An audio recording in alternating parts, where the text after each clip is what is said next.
Okay, kunin natin ating Bible just to promote the series na ginagawa natin every Wednesday. So ipipreach ko lang, ngayon ko lang ipipreach ito ngayon lang ako magpipreach nito regarding dun sa preaching natin sa series every Wednesday para i-promote ko lang, amen? Okay? So kung gusto niyo makapakinig ng message natin, pumunta kayo, bumalik kayo ng Wednesday. At ang Wednesday natin, ang series natin is Finding Strength and Encouragement in the Lord. Okay? Finding strength and encouragement in the Lord. Okay, so pwede tayong tumayo lahat. Buksan natin ating Bible sa 2 Chronicles chapter 20. 2 Chronicles chapter 20, and we will speak about somebody, isang hari. Okay, pagka pinag-uusapan natin mostly pag Chronicles and Kings, most of the time sa hari yan, no? At although may mga pagkakataon na may mga pinag-aaralan tayo mga ibang personal or personality sa mga books na yan na hindi hari, but most of the time ay hari. Okay, so last time pinag-usapan natin, okay, this is the number 3 na sa series natin. Okay, number 3, last time is the pattern. Tinignan natin yung pattern, how they encourage themselves in the Lord. Tapos last Wednesday, I think, last Wednesday, we studied about Abraham. Okay, so how Abraham encouraged himself in the Lord. This morning, pag-aralan natin si King Jehoshaphat. Okay, King Jehoshaphat. 2 Chronicles chapter 20. 2 Chronicles chapter 20 verses 1 to 23. Okay lang, medyo mahaba, no? Okay, 2 Chronicles chapter 20. Very nakaka-amaze yung ginawa na ito ng Panginoon sa may bayan ng Israel because of their prayer. Okay? Okay, basahin natin ng sabay lahat ng odd number, sabay-sabay tayo mga kalalakihan, even number yung mga babae, tapos sabay-sabay tayo sa verse 23. So 2 Chronicles chapter 20 verses 1 hanggang 23. Ready, go? And it came to pass after this also that the children of Moab and the children of Ammon and with them other beside the Amorites came against Jehoshaphat to battle.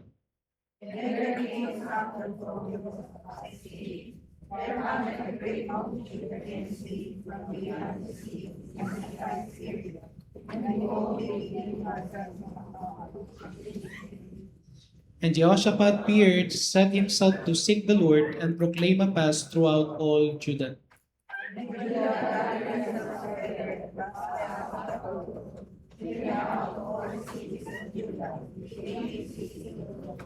And Jehoshaphat stood in the congregation of Judah and Jerusalem in the house of the Lord before the new court.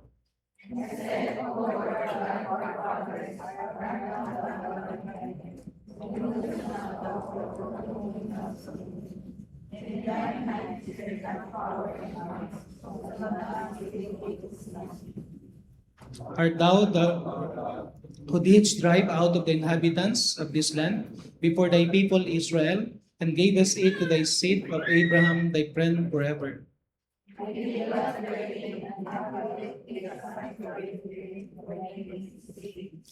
If when evil cometh upon us as the sword, judgment, or pestilence, or famine, we stand before this house, and in thy presence, for thy name is in this house, and cry unto thee with our affliction, then thou wilt hear and help.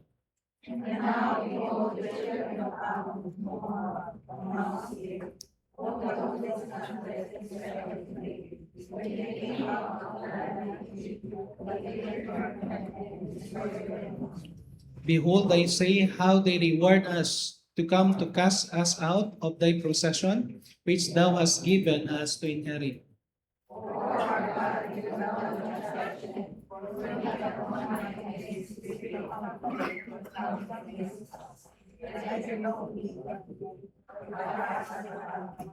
And all Judah stood before the Lord with their little ones, their wives, and their children.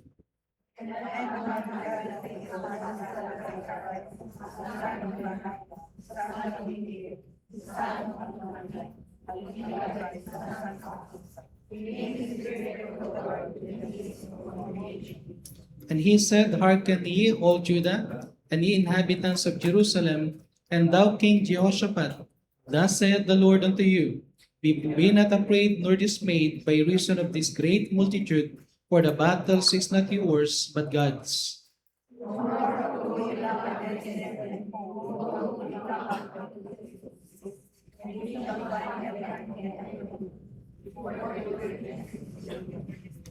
Ye shall not need to fight this battle. Set yourselves, stand ye still, and see the salvation of the Lord with you, O Judah and Jerusalem.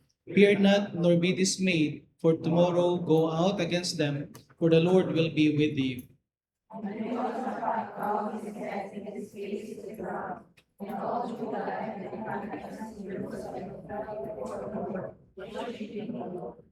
And the Levites and the children of the Kohathites and of the children of Korites stood up to praise the Lord God of Israel with a loud voice on high.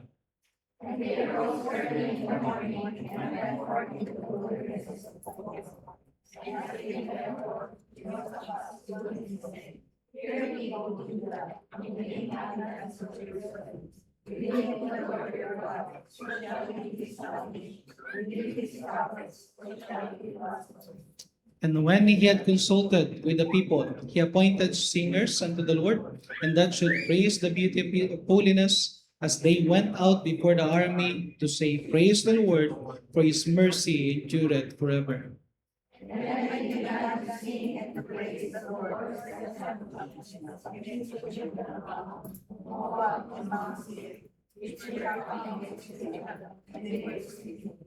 For the children of Ammon were altogether, for the children of Ammon and Moab stood up against the inhabitants of Mount Seir, utterly to slay and destroy them. And when they had made an end in the inhabitants of Seir, everyone helped to destroy another.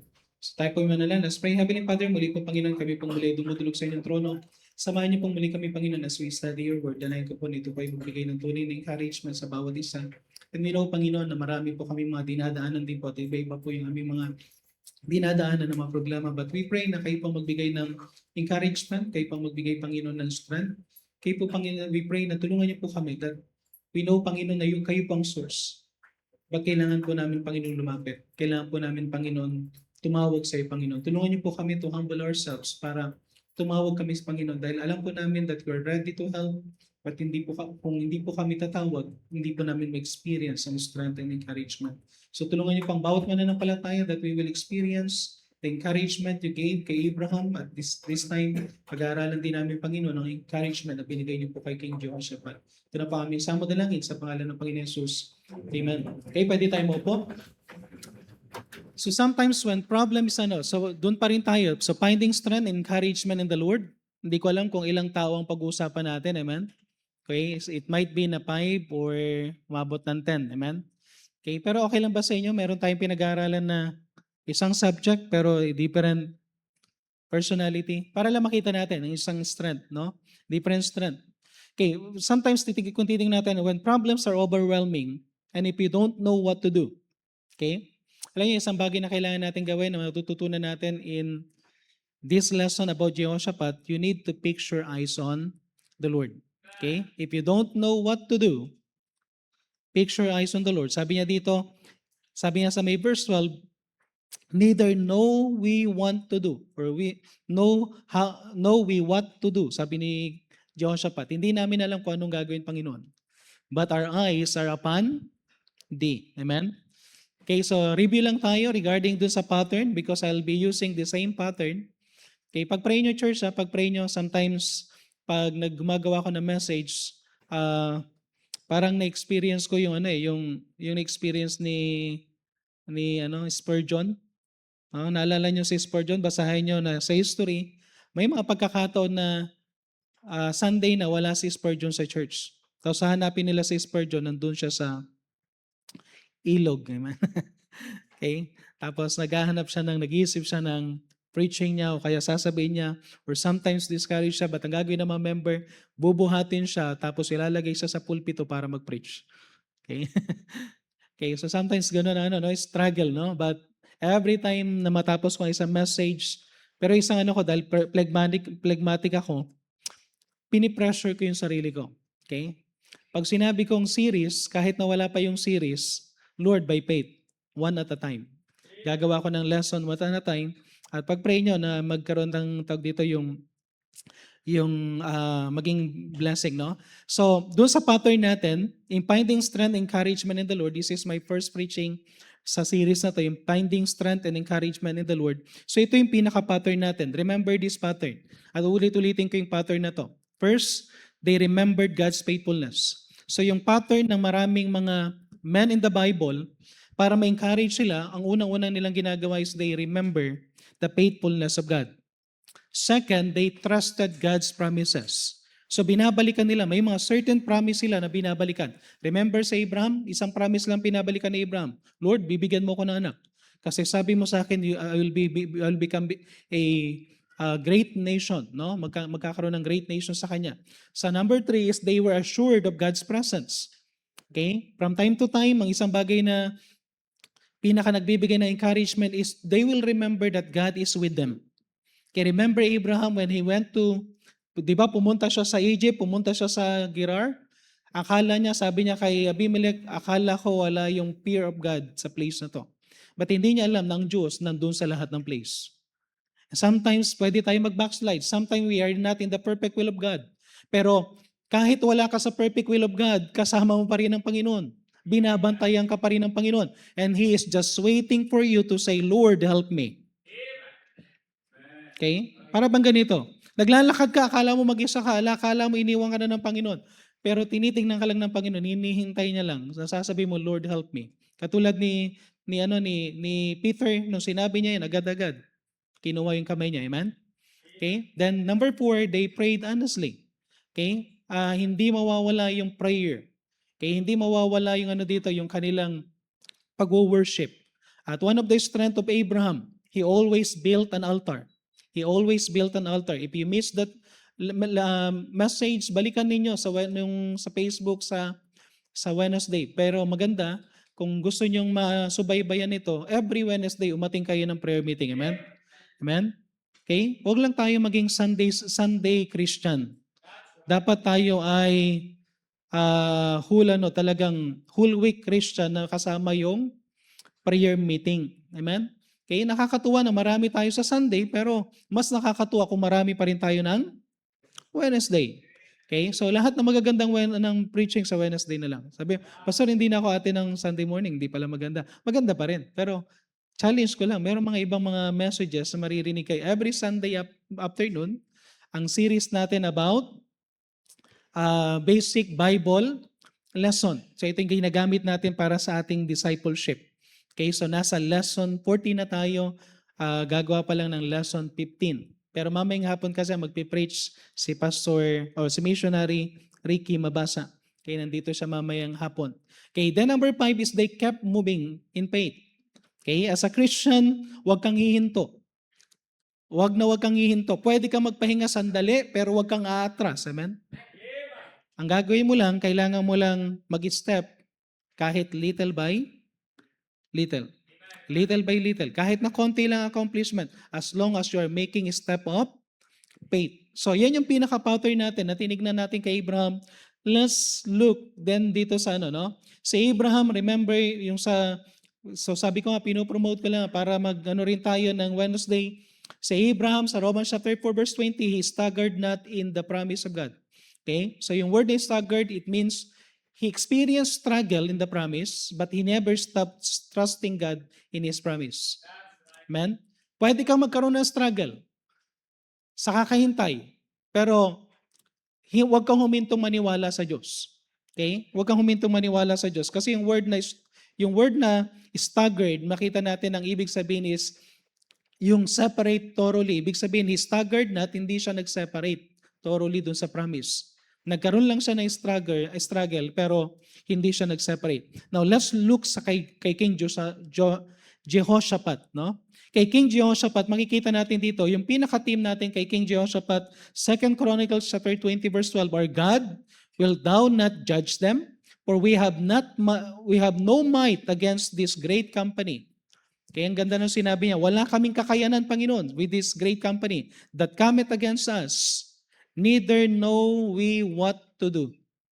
Okay, kailan yung pagkakataon na nasabi mo sa sarili mo, Lord, hindi ko na alam ang gagawin ko. Okay, nasubukan niyo ba yon? Yung nasabi mo, Lord, hindi ko na alam. Sometimes kuminsan ang yabang natin, Lord, kaya ko lang, kaya ko to. Huwag kang mag-alala, kaya ko to. Kuminsan may sasabihin, magtatanong sa'yo, okay ka lang? Okay lang ako. Kaya ko to. Pero mas maganda yung, Lord, hindi ko na rin alam kung anong gagawin ko eh. Amen? Okay? Sometimes it needs humility na sabihin natin sa Panginoon, Lord, hindi ko alam kung anong gagawin ko. Pero sabi niya, but our eyes are upon thee. But our eyes are upon thee. So isang strand na makikita natin kay King Jehoshaphat, dun sa 5 patterns na yun, is makikita natin yung kanyang pag-amin ng hindi niya kaya at tumitingin siya sa Diyos. Okay? So finding strength and encouragement in the Lord kay King Jehoshaphat. Number 1, he remembered who God is. During the time of trouble, during the time of problems. Alam yung ginawa ni King Jehoshaphat? So, kinukuha ko yung pattern ha. Doon na pa rin ako dun sa pattern natin. Pero makita natin dito, how he remembered God's faithfulness, he remembered who God is. Inalala niya kung sino ang Diyos. 2 Chronicles chapter 20 verse 6 and 7. And said, Lord, O Lord God, our fathers, are not thou God in heaven? Di ba? Paalala mo lang, no? Yung, hindi ito question na, no? Hindi niya kini-question, kundi pinapaalala niya sa sarili niya, the same time sinasabi niya na, Lord, di ba ikaw yung Diyos ng langit? Okay? Remember, kung ano man ang problema mo dito sa lupa, ang lit lang nun sa kumpara sa langit. Okay? Sa buong universe, isang dangkal ng Panginoon ng earth, napakaliit. Okay? So, pag sinabi mong, Lord, ikaw yung God of heaven, napakaliit lang ng earth, kung tutusan, kaya hindi ka dapat mag-worry because He is the God of heaven. And He ruleth, sabi din, and rulest not thou over all the kingdoms of the heathen? Lord, di ba, ikaw din ang may hawak ng lahat ng kingdom kahit na hindi yan mananampalataya? Di ba ikaw din ang may hawak ng kahit na sinong tao dito kahit hindi yan naniniwala sa'yo? He is still the God of na pwedeng lahat ng bagay kapag inalaw ng Panginoon. And in thine hand is there not power and might, so that none is able to withstand it. Di ba, Lord? Wala namang power and might na pwedeng mag-stand sa'yo or maging against sa'yo. Amen? Okay? Sometimes kailangan nating i-remind, no? Ang problema natin kuminsan yung bang, na alam natin yung gamot sa sakit ng ulo is paracetamol, pero ang ginagawa mo, tinitingnan mo lang. Pero kailangan mo sabihin, kailangan mo palang uminom ng paracetamol. Kailangan mo palang paalala na ang para sa is, and honestly speaking, parang kuminsan nakakatawa na pero madalas sa Kristiyano, pag may problema, nakalimutan ng Diyos. Pag nagkaroon ng problema, hindi nag-church. Pag nagkaroon ng problema, hindi nagbabasa ng Bible. Pag nagkaroon ng problema, hindi nagpipray. Pag nagkaroon ng problema, tinatanggal yung ministry sa buhay niya. Iniiwanan niya yung ministry. Then, parang sinasabi mo, parang iniisip natin, Lord, hindi ko alam, instead na sabihin natin sa Panginoon, Lord, hindi ko alam kung anong gagawin at i-remind mo kung sino ang Diyos, nakakalimutan natin, i-remind natin, and we will magnify the problem rather than God.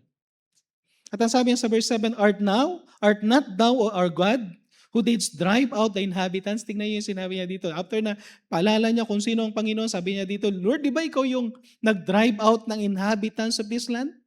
Lord, di ba naalala mo yung binigay mo ito, prinamis mo ito, pinuntahan ito nila Moses, napulpil ito nila Joshua, na drive out lahat yan, even the giants sa Mount Hebron. Lahat yan walang nagawa. And gave us it to the seed of Abraham, thy friend forever. Grabe, no? Pinaalala niya pa, Lord, di ba yung pinakadinuno namin, kaibigan mo? Di ba? Yung mga times, mga things na kailangan mo i-remember kung sino ang Diyos sa buhay mo. Remember who God is. Remember how powerful God is. Remember yung mga bagay na ginawa ng Panginoon at i-remember mo sino siya sa buhay mo. He is your God, He is your Creator, He is your Savior. Siyang sustainer mo, siyang helper mo, siyang everything na kailangan mo, nasa Diyos. Kaya nga pwedeng mawala ang lahat, wag lang ang Diyos. Okay? At ang Diyos hindi naman nawawala, tayo ang nawawala sa kalooban ng Diyos. Okay? So dito mga first thing na ginagawa, the first thing na ginagawa ng devil, yung tactics ng devil, alam niyo yung pinaka-tactics ng devil, every time may problem tayo, to magnify the problem. Okay? Pag may problem tayo, anong madalas na iniisip mo? Problem, problem, problem. Anong iniisip mo? Yung babayaran. Anong iniisip mo? Yung health mo. Anong iniisip mo? Yung problema mo sa family. Anong iniisip mo? Yung problema sa company. Puro na lang iniisip mo yung problema pero nakalimutan mo isipin ng Diyos. Okay? Para bang sa asawa mo, no? Kung ang bukang bibig mo, ibang bagay, ito sasabihin ng asawa mo, siya na nga lang asawa mo, siya palagi yung, no? Oh, para bang sasabihin ng Panginoon sa atin, no? Yung, bakit bukang bibig mo yung problema, nakalimutan mo kung sino ako. Amen? So, anong ginagawa natin? We lose our sight. Why gusto ni Satan ay magnify yung problem? Because Satan wants to lose our sight sa Panginoon. Sa Numbers chapter 13 verse 33, tingnan niyo yung sinabi dito na magandang illustration. Numbers chapter 13 verse 33. And when they saw the giants, the son of Anak, which came of the giants and were on our own side, sabi nila, nung nakita nila yung giant, paano nila minagnify yung kalaban? Pinaliit nila yung sarili nila. We are just grasshopper.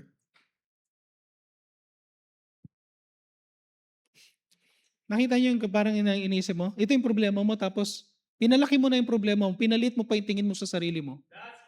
Ano nangyari na sa buhay mo? Parang tawag dito, yung dala-dala mo yung buong mundo. Okay? But you need to remember God. Kapag may problem ka, do not spend time thinking about your problem. Spend time thinking who God is. Balikan mo, sino ang Diyos? Ano nang ginawa ng Panginoon sa buhay mo? And honestly speaking, sa dami ng ginawa ng Panginoon sa buhay ko, pag may problema, Lord, nagawa mo nga ito noon eh. Lord, nakita ko yung kamay mo kung paano nag-work during the time na nagbubuntis ang asawa ko, during the time na pinanganak yung panganay namin, during the time na pinanganak yung kambal, during the time na meron silang sakit, during the time na meron kaming need, during the time na discouraged ka, balikan mo lahat yun. Who God is. Ang dami ang ginawa sa buhay mo. Pero sa isang iglap na wala kagad yun, sa isang iglap backslider ka kagad. Sa isang iglap, kinalimutan mo na yung ministry mo. Actually, kung tutusin, marami tayo mga bagay na ginawa ang Panginoon at the more na ma-experience mo pa sana ang Panginoon kung magpapatuloy ka lang. Amen? Papatuloy lang. Ito yung God, yung mga Bible college, tuloy lang, ano? Kala ko may mababawas na ka ng ano eh. Malapit na eh.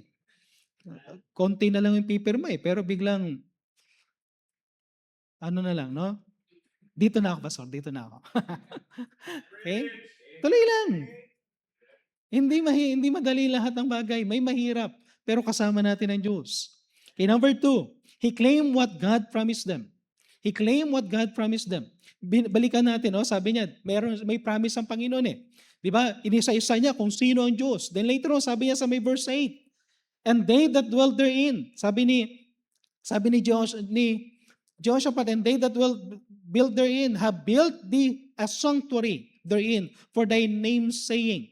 Lord, di ba, nag-build kami ng napakagandang sanctuary in thy name?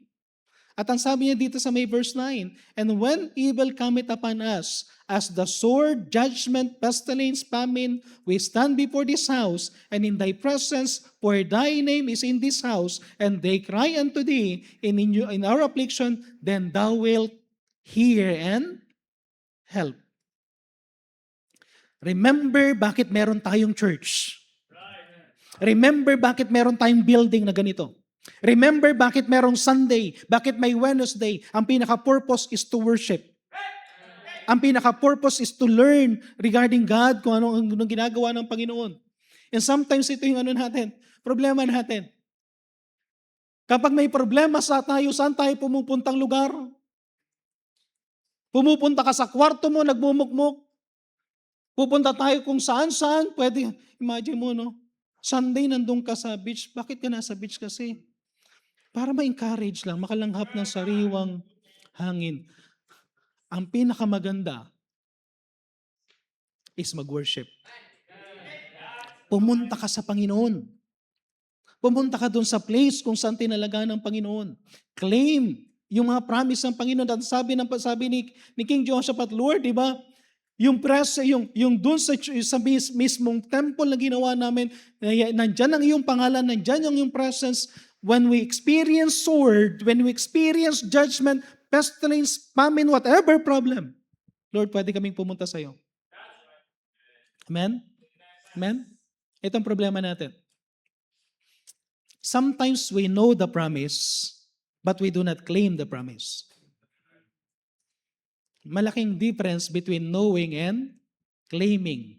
Okay? Sometimes we know, and there are a lot of Christians, they know a lot of promise, but they do not claim the promise. Tingnan nyo to ha. Okay? Yung knowing God's promises gives us knowledge. But claiming God's promises gives us confidence to act in faith. Kapag nagkakaroon na tayo pag kiniklaim natin yung promise, meron tayong confidence, meron tayong courage, meron tayong hope, na kapag kagagawin ko to by faith, mangyayari yan. Pero hindi nangyayari sa bagay. Why? Because we do not claim the promise. You need to claim the promise. So many Christians, they are knowledgeable about God's promises, but they fail to claim and trust those promises by faith. Ang nangyayari sa atin is na nagpipail tayo. Sana magkaroon tayo ng pagkakataon sa natin na, Lord, help me not to fail in claiming the promise. Hebrews chapter 10 verse 23. Sabi diyan sa may Hebrews 10:23, let us hold fast the profession of our faith without, sabihin mo sa sarili mo, lakas natin, without wavering, without doubting. Huwag kang mag-doubt. Huwag kang mag-wave ng iyong pananampalataya because God is faithful that promise. God is faithful that promise. Tayo lang hindi faithful eh. Okay?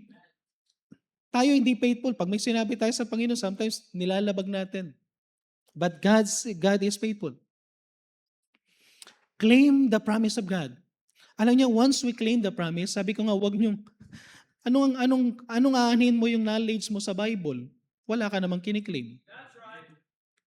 Amen? Ang dami mong sinasabing sige, isulat mo yan, kahit isulat mo yung napakaraming promises sa Bible. I think, pwede ka kayata makasulat ng 30,000 promises from the Bible. Pero kung wala kang kiniklaim, useless. Amen? Parang gamot. Alam mo yung gamot, makakapagpagaling sa'yo, pero tinitingnan mo lang. No? Ito yung gamot para bumaba yung BP. Ito yung gamot para bumaba yung sugar. Ito yung gamot para bumaba yung lagnat ko. Ito yung gamot para umayos yung kidney ko. Ito yung gamot. Pero alam mo lahat yun. Pero tinitingnan mo lang. Okay? Useless. Kung hindi mo i-claim. One thing na gusto ko lang, if you are claiming the promise, itong gagawin mo. Tingnan nyo ito We know na maraming crown sa langit. Anong team natin ngayon? Fruitfulness, di ba? Faithfulness and fruitfulness. Nakaano tayo sa crown of, yung natin, crown of rejoicing, crown of glory. Ang daming limang na crown. Pero we know na maraming crowns. Pero tingnan nyo to. Alam mo maraming crowns. Nababanggit yan sa preaching. Pero problem ito. Sometimes, alam niyo isang bagay na gusto ko lang sabihin dito na, I am serving God not because I know the promises, but because I want to claim the promises. Hindi dahil alam ko yung promise, but gusto kong maklaim. I am serving God not because I know the crowns, but I want to faithfully run the race to receive the crown. Magkaiba yung alam mo yung promise na maraming crown na pwedeng ibigay ng Panginoon. Pero yung ginagawa mo to because hindi lang ito pangako dahil gusto mo pagdating ko doon, gusto ko talaga makita yung crown. Nakuha ang ibig sabihin? Sometimes alam lang natin. Alam natin na may blessing kapag may faithful tayo sa church. Alam natin na may blessing kapag nagtatites tayo. Alam natin na may blessing kapag nagsuserve tayo. Ang dami nating alam, pero you're not doing something because hindi mo nilagay sa isipan mo na gusto kong maka-experience at makuha yung bagay na pinangako ng Panginoon. Amen? I gave sacrificially not because God promised that He will provide. Hindi ako pinagsasawa, hindi ako nagbibigay ng sacrificial giving ko dahil sa promise lang ng Philippians 4:19, dahil sa promise ng mga natutunan ko na ano. But I want to see how God will work wonderfully, na makikita ko kung paano siya mag-provide. Ibang-iba yung, alam mo yung promise, ibang-iba yung, Lord, excited ako na makita kung paano ka kumilos. Lord, excited ako na makita yung bang hindi lang nakasulat, alam mo yung Philippians 4:19, that my God, alam mo, shall supply all your need. Kabisado mo yun, nire-recite mo yun, pero ibang-iba yung Lord. Nabasa ko yan, pero gusto kong makita. Gusto kong ma-experience. Gusto kong makita yung provision mo. Gusto kong makita kung paano ka magbibless if I will honor you. Amen? Kaya pag nagbibigay ako ng tithes, hindi ko iniisip yung Malaki chapter 3 verse 10 lang na, God will open the windows of heaven. Lord, I want to see how you will open the windows of heaven. Lord, I want to see kung paano may rebuke yung devourer. Lord, I want to see kung paano mo i-keep yung aking mga bagay na pinag-ipunan. Lord, I want to see kung paano makikita ng tao na ibinibless ka. Yun, nandun tayo sa result, hindi tayo dun sa puro lang salita. I want to experience personally. Amen?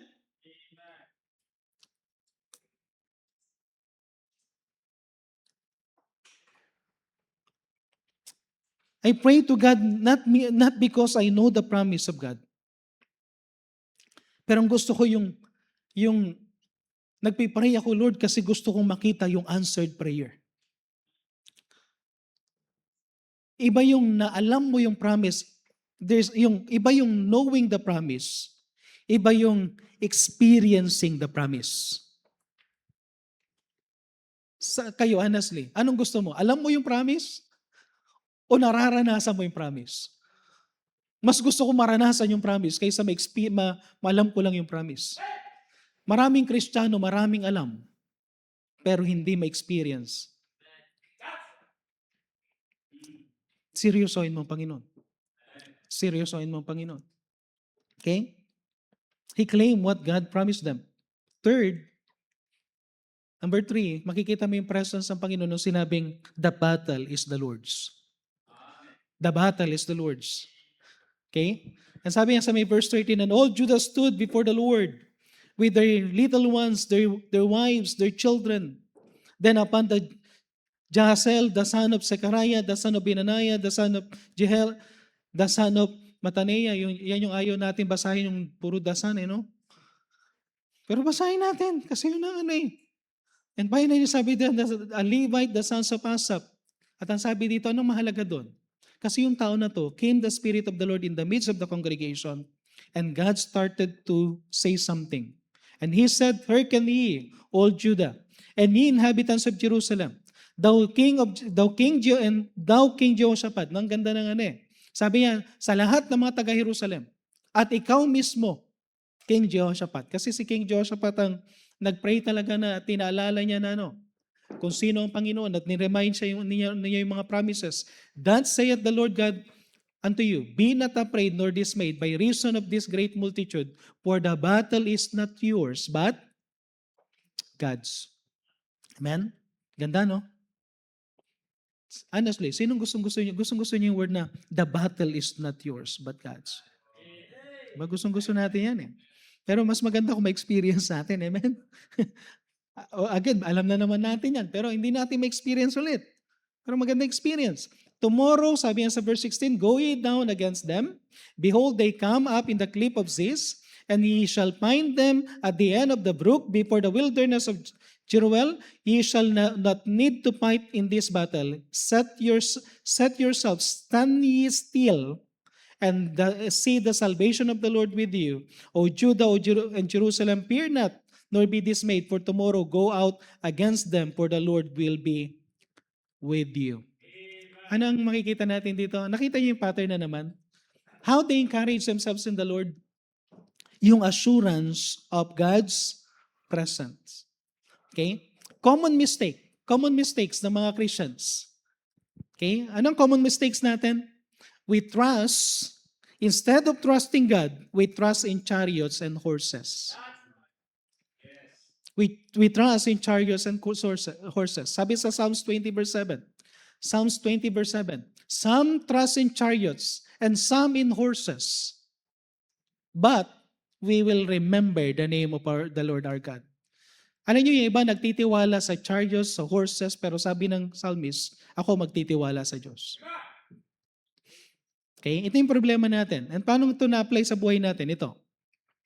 Many Christians during the time of problem, we lean and trust sa sarili natin. We trust in our knowledge, we trust in our experience, we trust in our resources. Okay? We trust sa mga tao sa paligid natin. But we forget to trust God. And so sa totoo lang, pag may problema tayo, nakakaano nga eh. Nag-pray nga tayo, pero sinong kumikilos? Ikaw pa rin. Di ba? Nag-pray ka, ang ganda ng prayer mo. Lord, tulungan mo ko, hindi ko alam ang gagawin. Tapos kinabukasan, anong gagawin mo? Itong gagawin ko, itong gagawin ko, itong gagawin ko. Sabi nga ng Panginoon, the battle is not yours.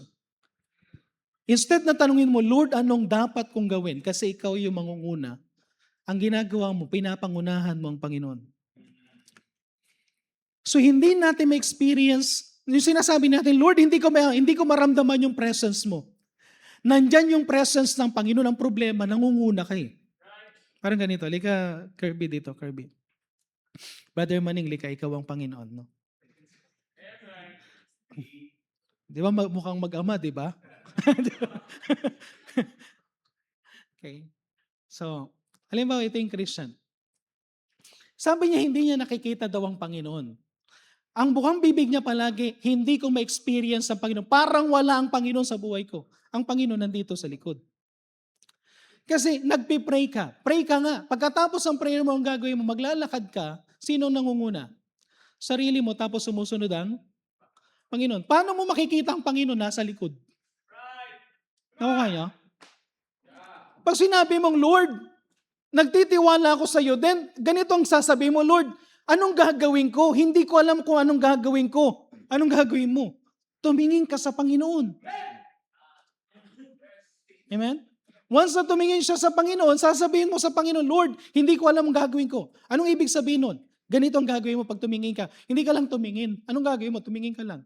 Again, gamot, nasa harapan mo, anong mangyayari? Wala. Nakatingin ka lang eh. Pag sinabi mong titingin ako sa Panginoon, Lord, anong gagawin? Magsisimula ka na yung the battle is the Lord's. Ganito ang ibig sabihin ng the battle is the Lord's. Hayaan mo ang Panginoon kung anong gagawin. Di sasabihin ng Panginoon kung anong gagawin. Sasabihin ng Panginoon, sumunod ka sa akin. Ito yung mga step na gagawin mo. Anong gagawin mo? Sumunod ka lang. During that time na ginagawa mo yung sumusunod ka sa Panginoon, nakikita mo ang Panginoon, bakit? Sumusunod ka eh. Bakit hindi mo nakikita ang Panginoon? Hindi ka sumusunod eh. Pinangungunahan mo ang Panginoon. Sabi mo, Lord, samahan mo ko. Pero, diyan ka lang sa likod ko ha. Never mo siyang tinanong. Never mong inas kung anong dapat gawin. Never mong tinanong, never mong sinabi sa Kanya, Lord, hindi ko alam kung anong gagawin. Alam niyo, kailangan natin sabihin yung word na, hindi ko alam. Sige, kaya hindi mo na-experience ang Panginoon? Kasi, wala eh. Nakatingin ka lang, nagtitiwala ka sa sarili mo. Lahat ng ginagawa mo, patuloy yan. May mga iba sa atin, gustong-gusto natin na i-bless ng Panginoon yung ating work. Gustong-gusto natin magkaroon ng ganitong mga bagay, makaipon. Gustong-gusto natin na magkaroon tayo ng something, pero kinakalimutan mo ang Diyos. Sabihin ko sa iyo, kahit anong gawin mo, babalik ka pa rin sa baba. Lahat ng pinaghirapan mo, babalik pa rin yan sa baba. Lahat ng sinimulan mo, mawawala pa rin yan. Why? Stop looking sa sarili mo. Tumingin ka sa Diyos. Maraming mga next generation sa church na to. Na hanggat hindi kayo magtitiwala sa Diyos sa trabaho ninyo, sa business na sinisimulan ninyo, at hindi nyo priority ang Panginoon, kalimutan nyo na yung pag-unlad, kalimutan nyo ang blessing. Hanggat hindi ka tumitingin sa Panginoon, walang blessing. Hanggat hindi mo inuuna ang Panginoon, walang blessing. Lahat yan, magpagod ka. Pero walang mangyayari sa pagod mo. Kasi hindi ka tumitingin at nagsasabi sa Panginoon, Lord, hindi ko alam kung anong gagawin. Amen? Kaya sabi ng Panginoon, woe unto you. Isaiah 31 verse 1, woe unto them that go to Egypt. Sige, hanap ka pa ng partner. Ha? Sige. Para bang, bumabagsak yung hindi ko na alam ang gagawin ko, Brad. Di ba may business ka? Partner tayo. Sige, humanap ka ng iba't ibang partner. Kung hindi ang partner mo, Panginoon, lugi ka pa rin. Magtanong tayo sa Panginoon. Mag-ask tayo sa Panginoon. Ang sabi ng Panginoon, simpleng-simple lang.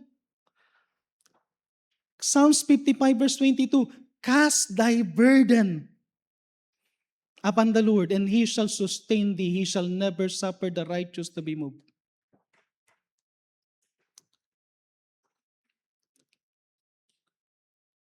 Ito yung mga things na kailangan natin, and sometimes, ipipreach ito kada Wednesday, tapos hindi ka pupunta. Sayang. Hindi mo man lang masarado yung business mo para pumunta ng church ng Wednesday. Hindi kasayangan ang bagay na binibigay mo sa Diyos. Every time na binibigay mo sa Diyos, hindi kasayangan. Walang lugi kapag inuna mo ang Panginoon. But seek ye first the kingdom of God and His righteousness, and all these things shall be added unto you. We experience losses because hindi natin inuna ang Panginoon. Psalms 121 verse 5, the Lord is thy keeper. The Lord is thy keeper. Siya lang ang kaya mag-keep sa'yo. Pag sinabi ng Panginoon, for the battle is not yours, but of God's, ito lang ang gagawin mo. Do not experience to be alone in your life. Sometimes itong ginagawa natin, we are alone in our life. Sinasarili natin. Yung work, sinasarili natin. Business, sinasarili natin. Lahat ginagawa natin. But we forget to include God. Isama mo ang Panginoon. Amen? Amen? Isama mo ang Panginoon.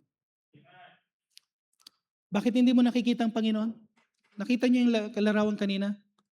Hindi mo nakikita ang Panginoon kasi palagi nasa likod.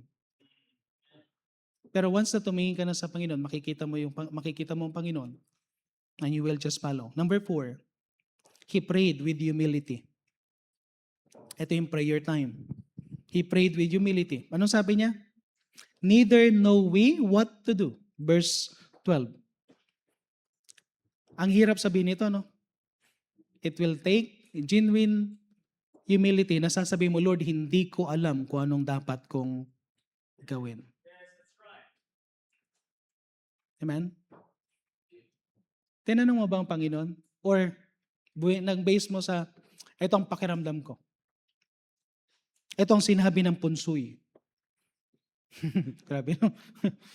Ito ang sinabi ng, ito yung yung nasa horoscope. Grabe naman, pati horoscope. Okay? Yung yung nagtitinda ng pampaswerte doon sa Quiapo nagsara kasi minalas.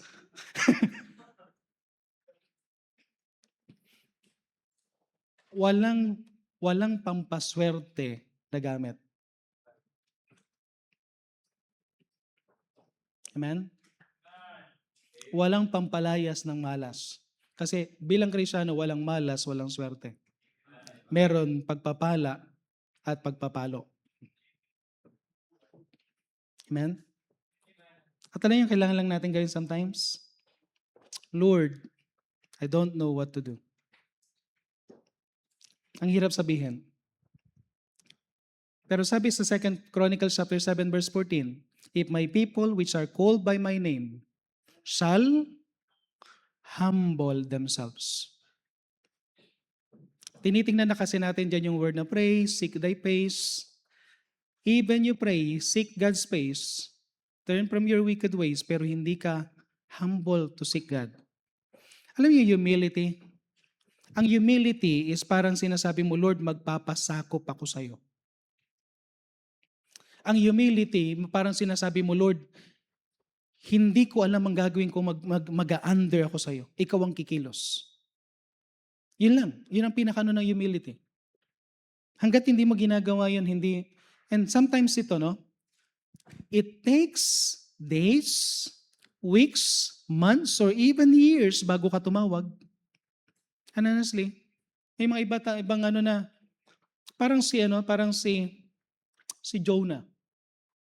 Si Jonah, ilang araw, ilang gabi bago siya tumawag. 3 days and 3 nights. Okay? Sino sa inyo nakasubok ng sumakay sa barko na malakas ang alon? Di ba nakakahilo? Okay? Alam niyo, yung barko na nasa ibabaw, nakakahilo yon. Sumakay kayo sa tiyan ng whale. Kung hindi kayo mahilo ng gusto. Dahil ang whale, kung anong kilos niya. Nandun siya sa gitna. Nandun siya sa dagat na ano. Walang nakakalam kung nasaan si Jonah. Maliban sa Diyos. Walang pwedeng magligtas kay Jonah maliban sa Diyos. Walang makakadetect kay Jonah maliban sa Diyos. At alam niya kung gaano kapangyarihan ng Diyos niya. Kaya siyang iligtas ng kanyang Diyos. Kaya siyang palayain ng kanyang Diyos. But it takes 3 days and 3 nights. Bakit naghihintay ka pa ng matagal? Bakit hindi ka na tumawag agad-agad? Nagkasakit ka na, ayaw pang tumawag. Nawalan ka ng trabaho, ayaw pang tumawag. Ang dami ng problema, ayaw pang tumawag. Why?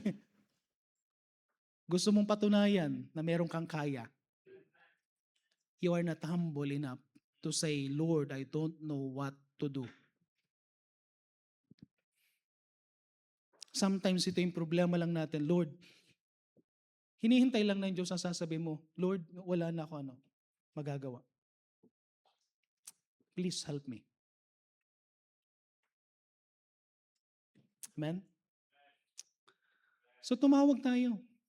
Kahit anong gawin natin, unless you turn to God. Sabi sa Haggai chapter 1 verse 6, tingnan niyo to, no? Ito yung pagpapakita ng pride. Ye have sown much, bring in little. Ye eat, but ye have not enough. Ye drink, but ye have not filled with drink. Ye clothe you, but there is none warm. And he that earneth wages to put it into the bag with. Lord, isang butas lang eh. Isang butas lang, ang hirap na. Nasubukan niyo ba yung meron kayong bulsa na butas? Yung pera mo lumulusot, nakikita mo bumabagsak doon sa... Okay? Isang butas lang yun. Mauubos yung pera mo dito. Isang butas lang. Ito sabi dito, bag with. Anong ginagawa ng Panginoon na pinapakita niya sa iyo? Nagpapagod ka pero walang nangyayari. Nagpapaliban ka, hindi ka na nga umati ng Sunday, lalong walang nangyayari. Parang ito, madali na. Mamaya yung point number 5 ang natin dito eh. Alam niyo kung bakit? Kasi kahit anong gawin niyo, may butas. Gusto niyo maging secure yung pera ninyo? Tahiin mo yung butas na yan. At paano mo matatahi yan? Bumalik ka sa Panginoon. Balik. You need to swallow your pride. Lunukin mo yung pride mo. Kneel down and humble yourself before the Lord. Ulitin ko. Swallow your pride. Kneel down and humble yourself before the Lord. At sabihin mo, Lord, I don't know what to do, but my eyes will be upon you. Amen? And lastly, kasi dyan sa orasan, 11:30 na. Nalilito talaga ako dyan sa orasan. Palitan nyo na yan, tanggalin nyo na yan. Bumili na tayo ng bago. Okay. Advance ng 1 hour yan. 10:20 pa lang, pero dyan, nasa 11:20 na. Yung oras, Parang feeling ko mag-alas 12 na, no? Okay, number 5 and last. Ito yung isa sa gustong-gusto kong part. They stand still and sing praises to God. They stand still and sing praises to God. Tingnan nyo Di ba sabi lang ng Panginoon, Actually, ang sinabi ng Panginoon sa Chronicles is stand still. Pero ang ginawa nila rito. And when he had consulted with the people, he appointed singers unto the Lord that should praise the beauty of holiness. Okay? That praise the beauty of holiness. Amen? Church, mahalaga pa rin talaga yung holiness. Beauty of holiness. Hindi pakikinggan ng Panginoon. Tandaan natin, if we regard iniquity in our heart, the Lord will not hear us. Kaya wag natin sasabing maawain ng Diyos kahit gumagawa ka ng kasalanan. Gusto ng Panginoon, yung may kasalanan na gagawa tayo, humingi ka ng tawad, but you need to practice holiness. Okay? Ang sabi dito, and as they went out before the army and to say, praise the Lord for His mercy endureth forever. And when he began to sing, no? Kailan may ginawa ang Panginoon? When they began to sing and to praise the Lord, the Lord set ambushment against the children of Ammon and Moab and Mount Seir, which come against Judah, and they were smitten. Nung sila ay kumanta, hindi ko alam kung paano nangyari ito. Yung mga Ammonites, Moabites, and yung resident ng Mount Seir, magkakampi against the Israel. Pero bakit nang kumanta sila, biglang yung Ammonites sa Moabites, biglang nilabanan yung mga tao sa Mount Seir. Nagpatayan sila. Tapos nung napatay na nila lahat, no? yung inhabitants sa Mount Seir, sabi, siguro yung Ammonites sa Moabites nagsisihan. No? Sabi diyan sa may verse 23. For the children of Ammon and Moab stood against the inhabitants of Mount Seir, utterly to slay and destroy them, and when they had made an end of the inhabitants of Seir, napatay na nila yung mga yung inhabitants of Seir, everyone helped to destroy another. Nagpatayan din sila. So, in other words, anong nangyari dito? Yung battle, anong ginawa nila? Anong ginawa ng bayan nila Jehoshaphat? Anong ginawa nila? Nag-choir, saka orchestra. Amen? Amen? Grabe no? Battle, anong ginawa nyo? Okay, choir? Okay, naka-ready yung battle dun sa ano? Tapos dito, naka-ready yung choir, orchestra. Sa kumpas ko ha. Okay? Yung isa, doon naman, pag sinabi kong nag-charge ako tapos nung sinabi nagkumpas na, at kumanta na, narinig na yung song, sabi sa Bible, sila. Wala silang ginawa. Anong ginawa nila? They stand still. Okay? Ba't isang bagay? Okay? Kasi sabi sa 2 Chronicles chapter 20 verse 17, ye shall not need to fight this battle. Stand still. Okay? Stand still. One thing I learned habang pinag-aaralan ko to. Sabihin nyo sa akin kung ano rin. To stand still is just as hard as going to battle. Sa totoo lang, sometimes mas mahirap mag-stand still kaysa sabihin na mas mahirap yung mga aawit lang tayo walang gagawin, aawit lang tayo. Parang ang hirap gawin kaysa sabihin mong laban. Ano nasa isipan kasi natin? Gusto natin ganito. Paglabanan, anong gusto natin? Paglabanan, dapat may sword. Paglabanan, dapat may action. No? Pero sa totoo lang, kuminsan, pag may hawak kang sword, may action, sinong pinupuri mo? Kada, ano mo, one down, two down. Anong ginagawa nila? Bilangan kung ilan ang tinamaan, bilangan kung ilan ang napatay. Maya-maya magbibidahan na sila. Di ba? Ilan ang napatay ko? 100 sa akin sa'yo. 50 lang Ako, 200. Yung isa sasabihin niya, 800 na napatay ko Pero, sandali, kanino ba yung battle? Ang Panginoon. And sometimes pag sinasabi ng Panginoon, ganito ang gagawin natin battle wala kang gagawin. Lord, wala akong gagawin. Wala nga Hindi ako sisikat niyan.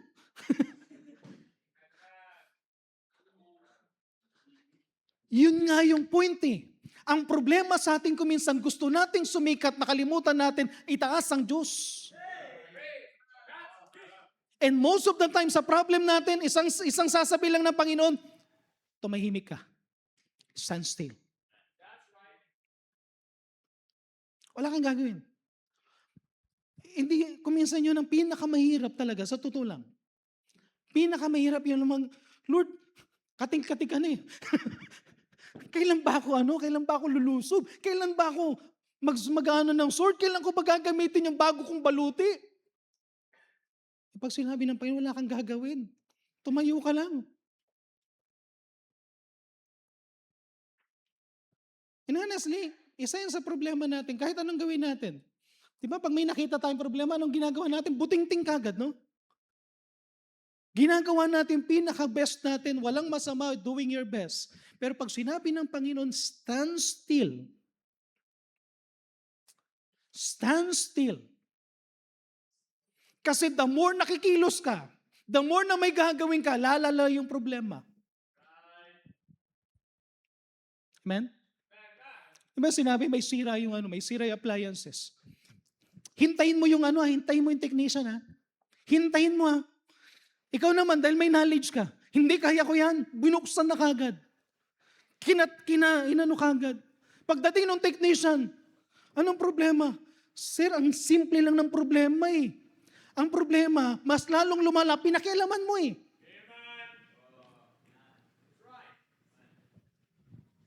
Alam niyo yung malaking yung Big Ben ba yun yung tawag nila sa yung malaking orasan saan yun? London. Ang daming doon, ang daming nung nasira yun, dahil yan ang isang sikat na tinitingnan nung nasira yun, ang daming nakialam. Ang daming nag-try gumawa. Pero walang nakapag-fix. Tapos naalala nila sino yung gumawa talaga. Hinahanap nila yung gumawa talaga. And nung dumating yung gumawa, alam niya kagad kung anong problema, yung spring. Ang dami na nilang ginawa. Halos masira na yung Pero, simpleng-simple lang. And sometimes, sasabihin ng Panginoon sa atin, simple lang problema mo. Stand still. Lord, ang dami kong problema. Mag-church ka. Lord, ang dami kong ang problema eh. Lord, hindi mo naintindihan, kailangan kong kumilos ng kumilos. Mag-church ka. Stand still. Di ba ang hirap? Hindi pa tapos yung service, tumitingin ka na sa sarili. Tagal naman ni pastor. Sit still. Mag-worship ka lang.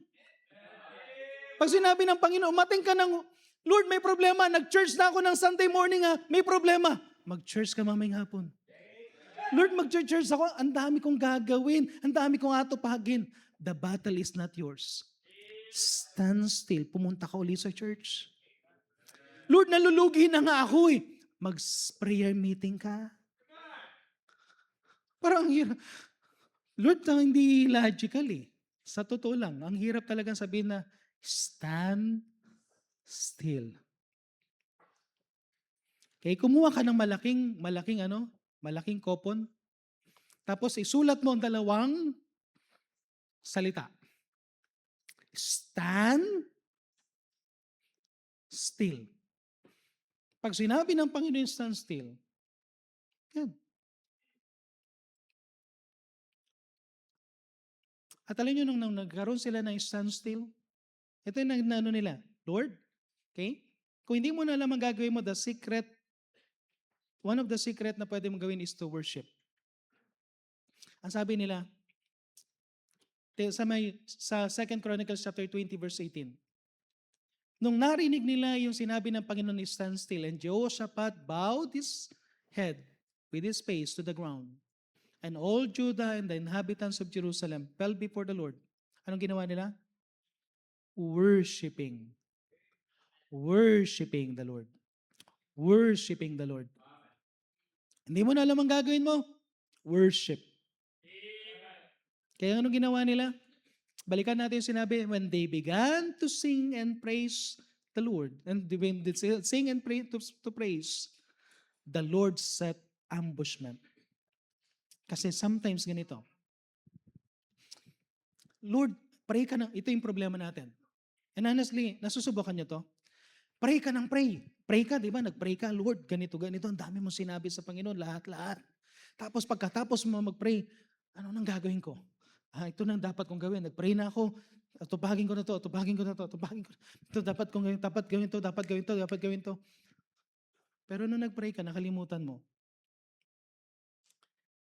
Ang kailangan mo muna is, Lord, hindi ko alam ang gagawin ko. I will spend time to worship.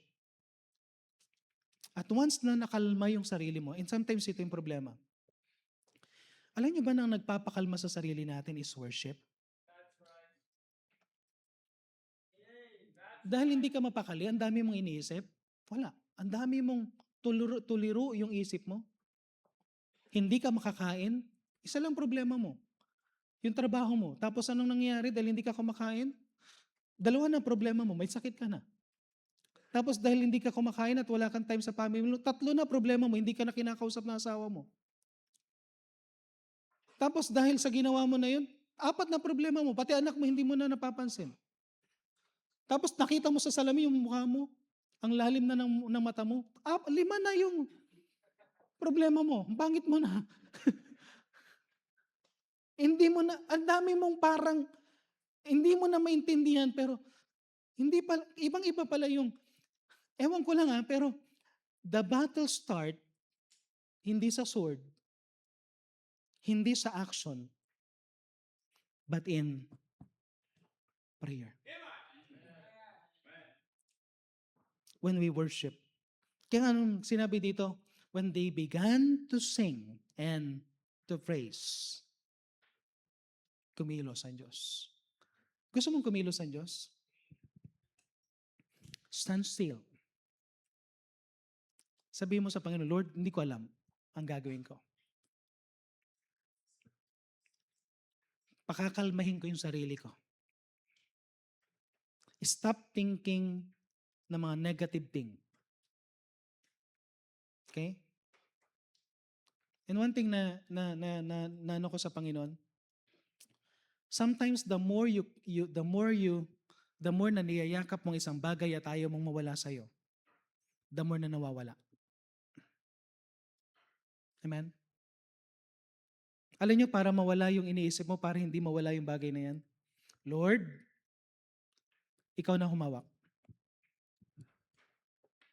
Pagmula ngayon, ibibigay ko na sa iyan. Wala na akong iisipin, mawala man sa akin yan, whatever the things, as long nakasama kita, Panginoon, that is enough. You will lose nothing kapag binigay mo sa Panginoon at hayaan mo ang Panginoon na kumilos. You lose almost everything pag ikaw ang kumikilos. Amen? Amen? Anong gagawin mo? Stand still. May kanta bang stand still?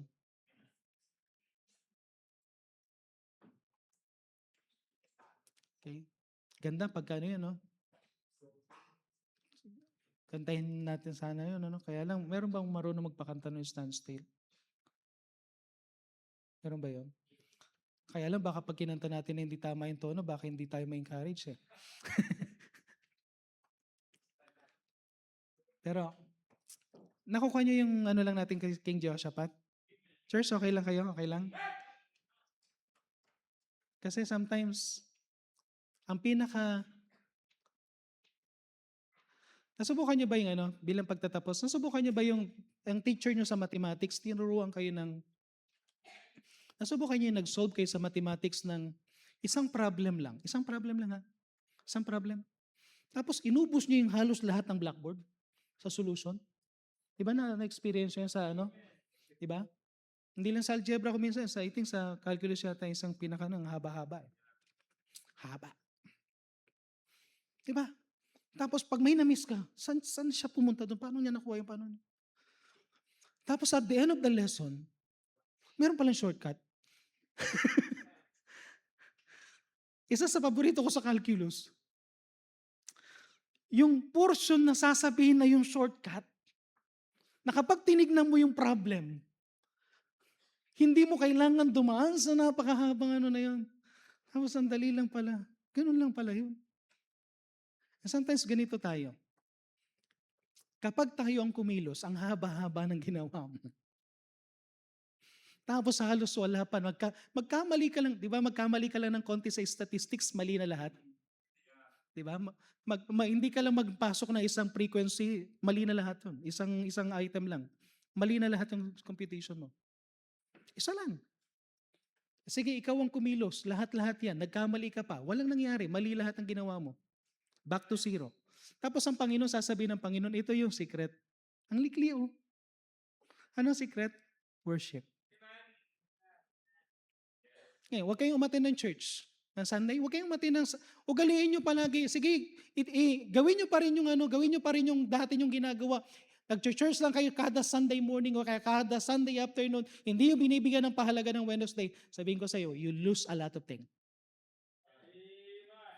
Because our worship is parang nag-stand still tayo. We are singing praises to God.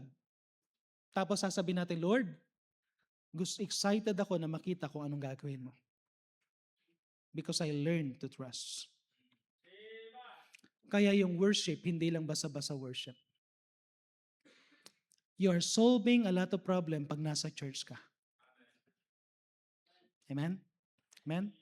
So, ano matututunan natin kay King Jehoshaphat? 2 word na lang, no? Stand still. Okay, pwede tayong tumayo. Let's stand still. Walang kilusan. Pero, let's sing praises. Anong pwede nating isang verse lang, Brad? Isang awitin na pwede nating maging kantayin natin I Surrender All. Kasi, parang ganito kuminsan, hindi, nandun ka pa Lord, kahit anong gawin mo, iingatan ko to, hindi ko to pakakawalan. Pero, you need to surrender everything to God. You need to, Lord, I let go. Amen? Okay? Kantayin lang natin, tapos magtaroon tayo ng, di natin to ganong ginagawa, pero, I surrender all. Tagalog? Tatagalogin ba natin? Pwede rin, maganda rin yan. Tagalogin natin. Sige, ready?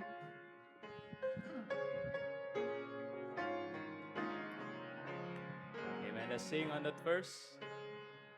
Ang lahat ko'y inihandog na may kagalakan. O Jesus, ang puso't buhay ko ay iniaalay. Napapasa ko, O Panginoon, sa banal mong kalooban at nilalayon. Sa paanan mo, Jesus, ako ngayon'y sumasamba. Ang lahat ng kalayawan aking tatalingdan na. Napapasa ko, O Panginoon, sa banal mong kalooban at nilalayon. Amen. Sabang nakayukang ulo, nakapikit ang mata at tumugtog ang ating pianist. Hindi ko alam kung saan tayo pinausap ng Panginoon. But kung nakita mo na meron kang dinadala na problema and sometimes, simpleng-simple lang yan We need to say, Lord, I don't know what to do. Hindi ko alam kung anong gagawin. Lumapit ka. Then pwede tayong lumapit dito sa harapan. Gamitin natin tong altar. Bisitahin natin yung altar. at manalangin tayo dito sa Panginoon.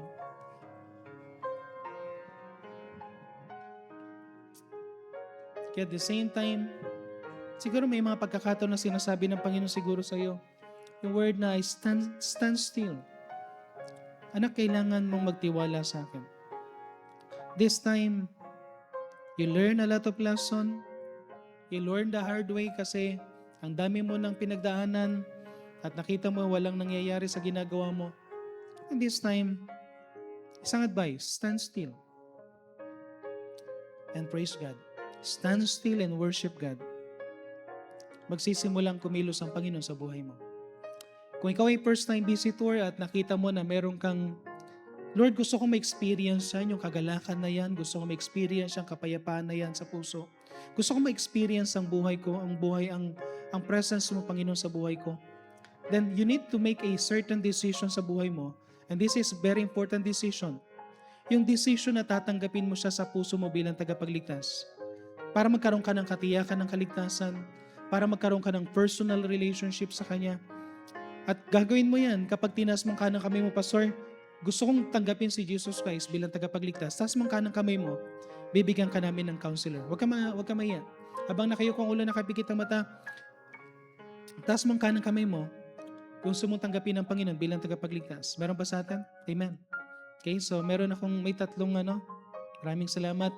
May lalapit sa inyo, kailangan ko ng tatlong meron lang po i-share sa inyo saglit. Okay, may i-share lang po sa inyo saglit.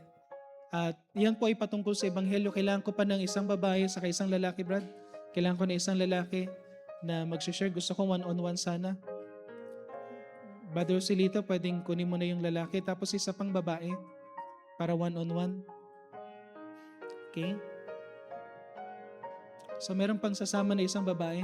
Kailangan ko lang na isang babae doon. Ayan na. Okay, meron pa ba dito sa taas? Sa baba? Meron pa ba? Gusto mong tanggapin ng Panginoon bilang tagapagligtas? Karoon ka ng personal relationship, katiyakan ng kaligtasan, tas mong kanang kamay mo. Meron ba sa atin? Okay, kung wala na, tayo po'y manalangin.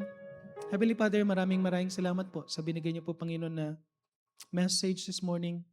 Alam ko po, Panginoon, na napakahalaga po na how we will encourage ourselves because maraming mga way, Panginoon, ng mundo, but one thing na makikita namin sa inyong salita is we need to encourage ourselves in the Lord. We need to encourage ourselves, Panginoon, sa inyong mga promises, kung sino ka, Panginoon, ang inyong presence, at kung ano yung pinapagawa mo sa amin, Panginoon. So bigyan niyo po kami, Panginoon, ng inyong patuloy na gabay and through your Holy Spirit, humble us, Panginoon. Magpakumbaba sa inyo, Panginoon, para tumawag ng tulong, Panginoon, at gabay. Pagpalain niyo pang bawat mananampalataya sa mga ginawa nilang decision. Sa bawat panalangin, i-bless niyo po sila, Panginoon. At maraming salamat po sa apat na dinidil ngayon, Panginoon, for salvation. Pagpalain niyo po, Panginoon, ang lahat ng mga pagpapasya na ginawa. Ito na po aming samot dalangin sa pangalan ng Panginoon Jesus.